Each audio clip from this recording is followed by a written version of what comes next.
Arestado sa magkaiwalay na operasyon sa Marawi City ang Battalion Commander at Sub-Commander ng MILF dahil sa iligal umunong pagbebenta ng armas. Tunghayan sa aking eksklusibong pagtutok.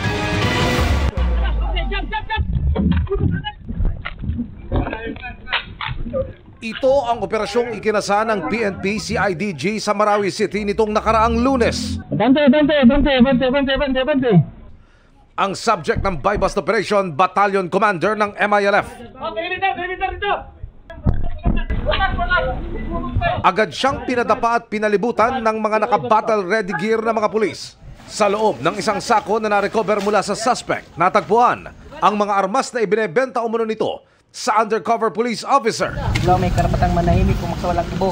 Ano man ang iyong sasabihin ay pwedeng gamitin laban o pagduro sa isa anumang hukuman. Sa hiwalay na operasyon naman sa Marawi City pa rin, isa pang umano'y miyembro ng MILF na may ranggong Battalion Sub-Commander ang nadakip rin ng CIDG dahil sa pagbebenta rin umano ng mga armas. Naintindihan mo lahat ng karapatan mo.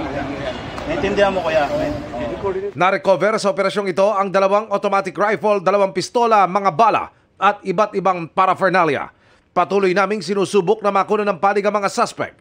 Sa tala ng PNP mula Enero hanggang Setyembre, 6,000 personalidad na ang kanilang nahuli habang nasa higit 20,000 loose firearms na rin ang kanilang na-recover sa kanilang kampanya para buwagin ang mga armadong grupong maaaring magamit sa kampanya.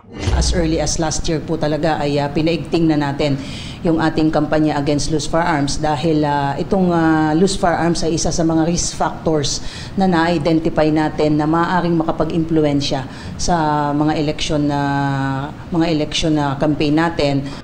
Ayon sa PNP, isa raw ang Bangsamoro Autonomous Region sa namumurong mapabilang sa election areas of concern, kaya't ngayon pa lang nakatutok na raw ang PNP at COMELEC dito. Nagsimula na po sir yung ating evaluation and assessment kung ano-ano pong mga lugar po yung ating irerekomenda para mapasailalim po doon sa mga tinatawag po nating election areas of concern. Para sa GMA Integrated News, Emil Sumangil, nakatutok 24 oras.